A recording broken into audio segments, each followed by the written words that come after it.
How we doing, ladies and gentlemen? My name is Wolf, and welcome to Build Progression Day 2 for my Bleed Earthquake Berserker that is coming along damn fine. Let's just put it that way.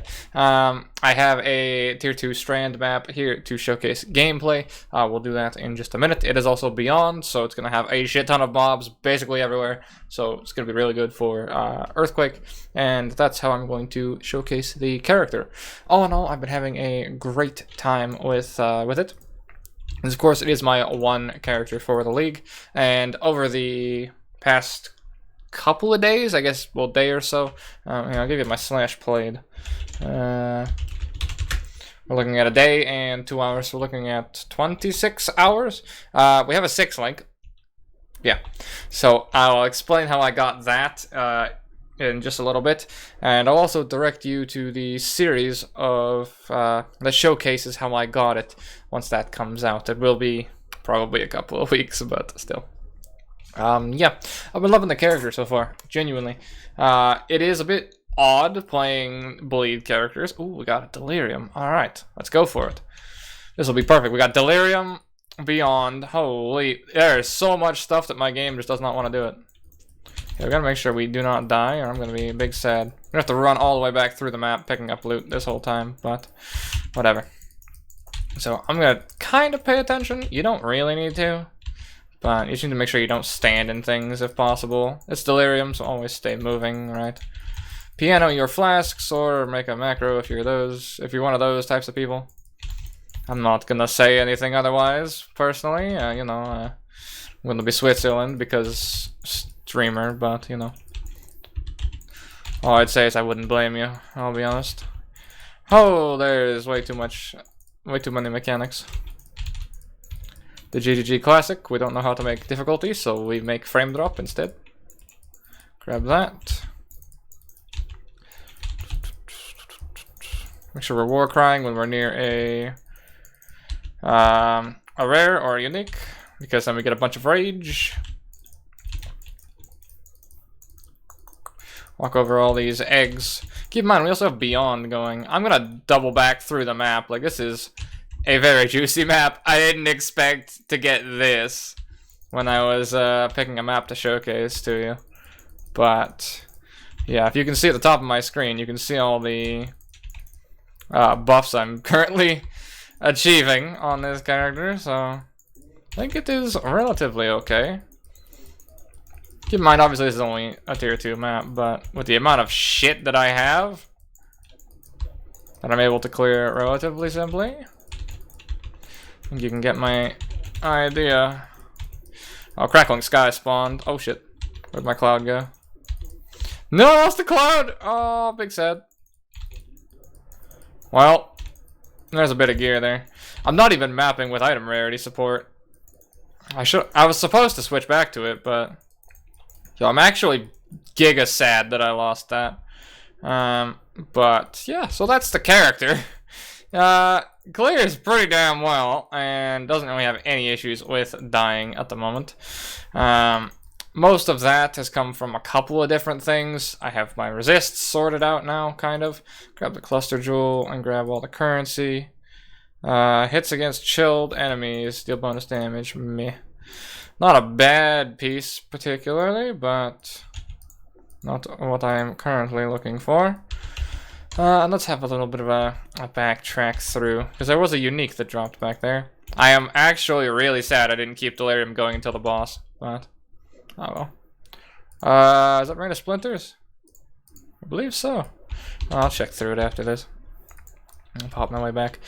But yeah, I mean, the character doesn't really have any issues whatsoever, and obviously it scales up with gear, and scales up with your weapon, and the ability to get percentage on kill, like healing percentage on kill.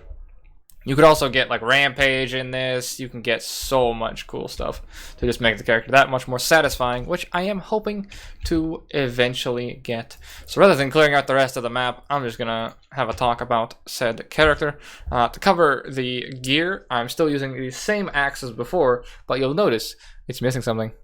That added fire, that very Garbo roll added fire that was there before got removed. I did it 20 minutes ago before actually recording this video. I used harvest and I removed the added fire, and I'm going to do a bunch of physical plants. Tomorrow I'm doing a bunch of harvest stuff, and I'm going to try to get augment a physical modifier and then hope it doesn't hit suffix, so I can hopefully get hybrid fizz and we pop off.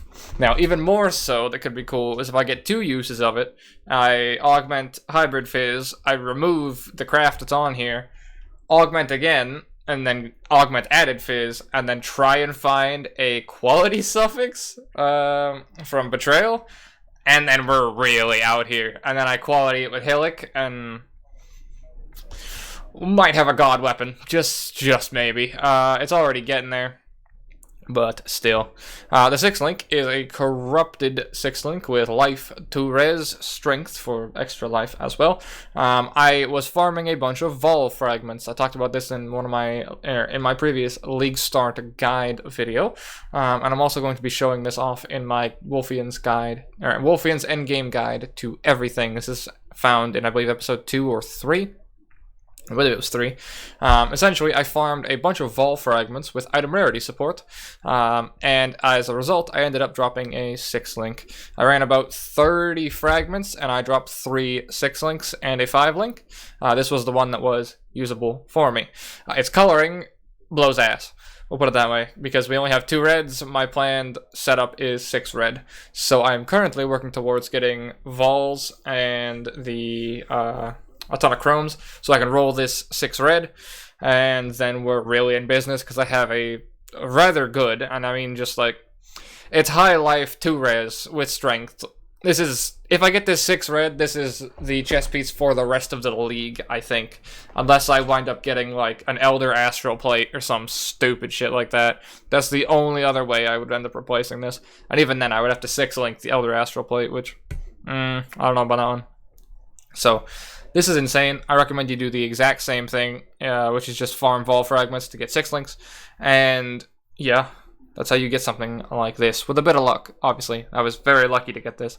But it's quite nice, considering I no longer need a chess piece. I just need to optimize it now. Helmet, we have a double life roll, 2 res, and strength helmet, which is very nice. We have 100 life here, 80 life here. It's very good. And then gem setup is vulnerability, curse on hit, fortify, leap slam. Considering trying to find a vulnerability on hit pair of corrupted gloves. Once I eventually make a very good pair of gloves, I'm going to start making semi-decent ones and just spam corrupting them until I get vulnerability, because I feel like I'm going to need that, and it's going to be a massive damage increase to get vulnerability on hit. Because this setup works for bosses and like rares and whatnot, but it doesn't curse everything. So getting a pair of Vuln on hit gloves would be nuts. Put it that way. Yeah. So what else do I have? I have a recover 1% of life on kill necklace. This is a unique necklace. This 1% of life on kill is a lot of healing in situations like this where I just have mobs on mobs on mobs on mobs. Percent life on kill is nuts. It's insane if you get it on the chess piece, Elder chess piece, or in this case, just on this. It's really good. Also gives you a chance to get Unholy Might and Onslaught on kill. We have Onslaught from other means, but Unholy Might's kind of nice. Since I'm not using Brutality right now, because I don't have 6 red available, it is actually a damage bonus, which is pretty cool. Then I have a Life Resists, simple enough. And I have boots with 87 life, 40 res, 20% crafted movement speed. I have another pair of boots I'm trying to craft that have 30% move speed and 2 low resists. I'm trying to get a life augment from Harvest on that to see what I can do there. Belt is decent implicit, relatively meh life, tri-res, but low cold res. I'm gonna probably try and just make a good tri-res life leather belt, or find a Stygian Vise. I've yet to actually get a Stygian Vise, even though I've done a couple of abysses, which sort of blows, but still. We'll get there eventually. And my gloves are utter garbage, so this is why I'm saying I want to just try and get Vuln on hit gloves. I'm about to just start, no meme, corrupting any pair of unique gloves that I get, just to see if I get a curse on hit pair, or like a Volan pair or something. Because I have a couple in my stash that I might actually corrupt when I go back to town. Or when I go back to my hideout. Yeah. Flasks, Bleed Life Flask, Shock Removal Sulfur, Curse Removal Basalt, and Freeze Removal Granite with Adrenaline Quicksilver. Make a macro, don't make a macro, just don't tell me. Skill tree is simple enough. A few things to add in. We have Escalation. This is, I don't know if I showed this in the first episode, but this gives you, recovers 10% of life when you use a Warcry, which is half of what old Warbringer was, which is really nice. Nice bit of burst healing, which is very, very needed as a Berserker because you take a lot of damage, and they removed a lot of the damage mitigation options, so grab that. As well as grab Combat Control down here. Warcries cannot exert travel skills, which means that when you use your exert, or when you use your Leap Slam, sorry, it doesn't consume your exert. Whereas the last, whereas your Earthquake will.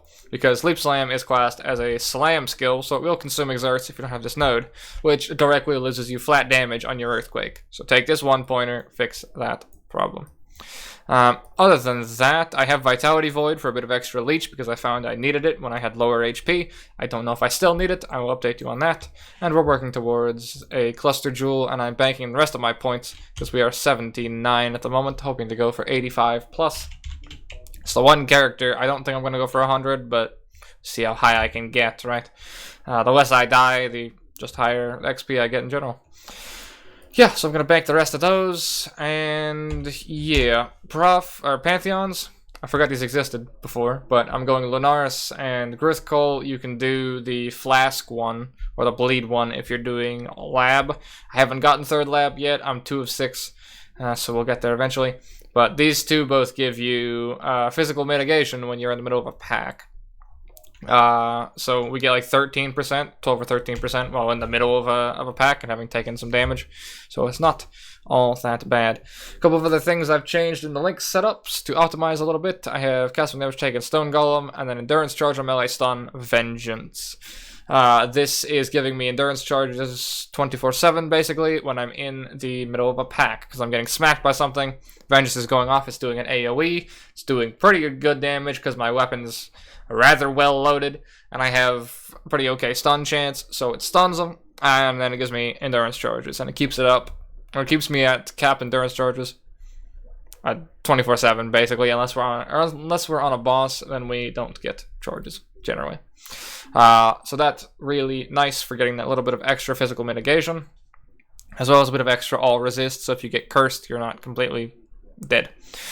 Then we have Cast When Blood Rage, Cast When 2, Blood Rage 2. I've been forgetting to press it, so I'm just setting it up like this. That's your frenzy charges. Flesh and Stone, Blood and Sand. Flesh and Stone gives us permanent blind. We're trying to just stack defensive layers because they keep removing them, and they removed a bunch from the build this time, or from melee in general. So blinding everything near me is really good. Since I'm playing in Sand Stance for big AoE, you can use Blood Stance, of course, but since I'm currently playing in Sand Stance because I'm just power mapping, then perma-blinding everything and things like the Delirium that I did, you know, Beyond, all that sort of stuff, is really, really good for survivability. So, Flesh and Stone, fantastic. Blood and Sand, fantastic. AoE, basically permanent blind. And yeah, my setup that I'm running right now, I wouldn't recommend copying it, but Earthquake, Swift Affliction, Deadly Ailments, Fist of War, Close Combat, AoE. The links, like I said, suck. Go for 6 red, go for what's in the path of building. I can't do that because I don't have enough vols to roll at 6 red yet, so I'm stockpiling vols and chromes to roll this thing. But basically I have damage over time for the bleed, damage over time for the bleed, Fist of War. There was no other real big damage modifiers, so I just made Leap Slam faster, and then AoE. And then here I have Seismic, Herald of Purity, War Banner, and Steel Skin. Looking for Vol Molten Shell. Also you'll see I have not gotten Vol EQ. I've ran 30 plus fragments, Vol'd like 5 or so Earthquakes, and didn't get a Vol Earthquake. So I can get a 6 link, but I can't get a Vol Earthquake. That sums up my league, to put it as simply as possible. I can get a 6 link, but I can't get VolEQ. Or Vol Molten Shell. To see if it's even worthwhile. But yeah, that is pretty much the character. I don't have any other ascendancies or anything like that to add on. I am liking Warbringer with its rework. It's quite good, actually. It's working out. No real issues there, so I would recommend it. Just do keep an eye on things. Don't map without all of your ascendancies, right? Or without your 3 points of ascendancies, because you do want Crave and you want Rite of Ruin. You want to be stun immune from this. Get used to using your war cries when you are near like uniques, when you're near rares, that sort of stuff. Also with escalation, we get cooldown recovery speed, and this has cooldown recovery speed, so it knocks the Warcry from 8 seconds down to 6.3. I still feel like I need a little bit more cooldown, because I'm used to like the 4-second cooldown of just spamming it over and over and over again. So, in that sort of scenario, you might want to opt for more. Maybe I go Admonisher, maybe I go for the other one up here for, you know, Total Power, because Total Power will make it so I actually get more rage from Warbringer. That's a couple of things on my mind on the agenda right now. Roll the Better Jewel here with Physical Multiplier, which is just an upgrade of what I had before, which is really, really nice. But yeah, that is the character. That is day 2 of progression. Hope you guys have enjoyed. Let me know if you're playing along and if things are going well for you. That is going to be all from me. And as always, take care, gentlemen.